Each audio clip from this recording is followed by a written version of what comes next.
Okay, folks, now with this one, and you know what I like about this one? I mean, it's a nice little logic puzzle, so I need to talk to you for a moment. Remember, Pythagoras gave us this, right? Right triangle, A, B, C. And he says that if this is a right triangle, a squared plus b squared is equal to c squared. But what we want to do is we want to take actually the converse, and that means let's try and flip that around. And we say that if a squared plus b squared equals c squared, then this triangle must be a right triangle. Okay? So in Pythagoras' theorem, he said, look, if we got a right triangle, we know that if we square the legs and add them together, that we're going to get the square of the hypotenuse. But now what this question is asking us is, hey, here are the length of the sides of a triangle. Is it a right triangle?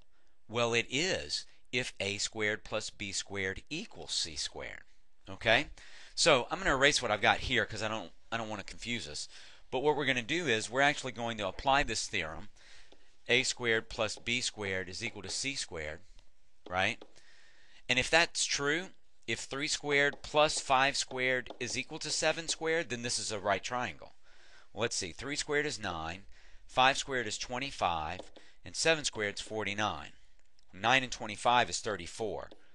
And you know, guys, I'm old, and I'm not really that smart, but I do know that that doesn't equal 40, that 34 doesn't equal 49. So, no, this is not a right triangle. Okay? Now let's look at the next one over here.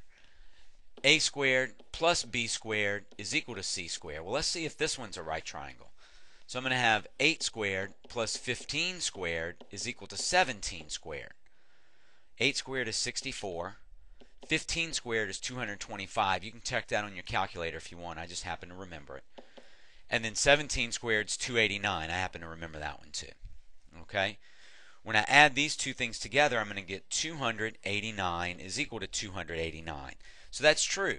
The sum of a squared and b squared is equal to c squared. So yes, these sides are a part of a right triangle. All right? Very simple. Good job, guys. See you at example 4.